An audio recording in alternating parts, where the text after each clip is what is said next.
Hey, this is a movie reaction to Dhurander the Revenge. So I literally saw this movie like 30 minutes ago. I literally just got out of the cinema, got home, thought I'd do a video on my reaction slash review, let you guys know what I thought. Um, Dhurander is relatively new to me. I watched the trailer about a month ago, watched the film on the first film on Netflix, really loved it, really enjoyed it. Um, Pure luck that the sequel was literally coming out 2 weeks later after I saw the first film. So I thought I'd check that one out at the cinema. And yeah, I've got to say, I loved it. Bear with me. I mean, the film was pretty much 4 hours long. I've only just seen it. So if I forget something, get some names wrong, bear with. This is really just my thoughts and reaction, really. So, like I said, absolutely loved it. I thought it was awesome. I mean, maybe it was the fact that I saw it in the cinema, whereas the first one I watched on Netflix at home. But I actually think I like this one better than the first one.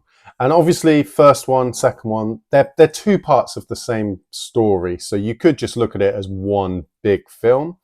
Um, and I guess in some regards that is correct. And I guess because of that, the first film is a lot of setup, whereas the second film is a lot of payoff. So there's a lot of hype moments in the second film, some amazing action sequences, some great shootouts. It's awesome. So much of the stuff that was set up in the first film is kind of paid off in the second one.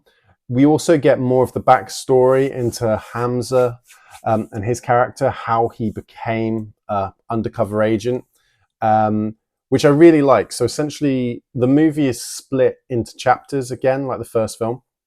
Interesting, actually, that although it's part one and part two, the chapters didn't continue on. So I think the last chapter was like chapter 8. This one is actually chapter 1 at the start of this film, as opposed to chapter 9, which I thought would have been cool if it was telling one big story. But yeah, the first chapter is essentially showing you a bit of his backstory and how he got to be an agent. There is a sequence in the first chapter where he's looking for his sister, a shootout, which is awesome. It's so good.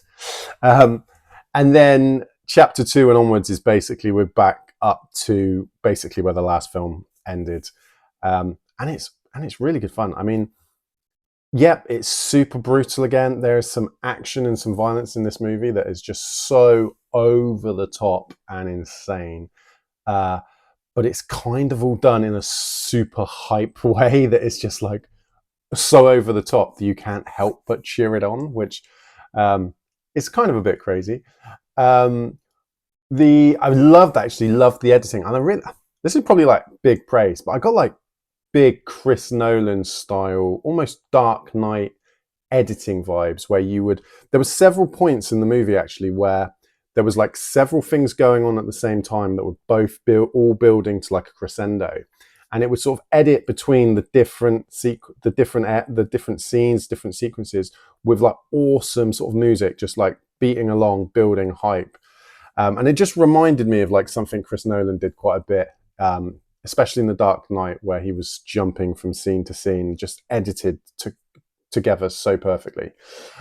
So on that front, like, yeah, really, really good. Like spy action, like amazing fight scenes. I'm so hyped for this film. There are so many like big aura moments as well for Hamza when he's sort of like walking away from a big explosion behind him with like the music blaring, or even like some sequences where like a character that's not really doing that much, just comes on screen, and they're like a big character from like the first film or something, and you get all this hype music and like slow motion. It's just so much fun. And yeah, I really liked it. Like I say, I like the way that it sort of gives you your intro to how he got to where he was, and it has I'm not going to spoil anything, but the way it ends all sort of brings that together in a really neat way. So yeah, I absolutely loved this film. I thought it was awesome. I mean, based on the trailer reactions, I get the vibe that they're Dhurander and now Dhurander the Revenge are kind of a bit different to your typical Bollywood Desi Indian films. But if there are more films like this, please recommend them to me, because I absolutely loved this. It was right up my street. I know parts of it are based on or inspired by true events, and that is obviously in the film, but this film is like super, super hype. Like the amount of moments that make you just like literally almost want to clap and cheer at the screen. Like I say, I really loved it. I thought it was really well done. And I'd love to know what you guys thought as well. So let me know in the comments below. But yeah, awesome. If you haven't seen it this weekend, definitely check it out. It was awesome. Cool. Thanks, guys. And if you like what I do, don't forget to hit like and subscribe.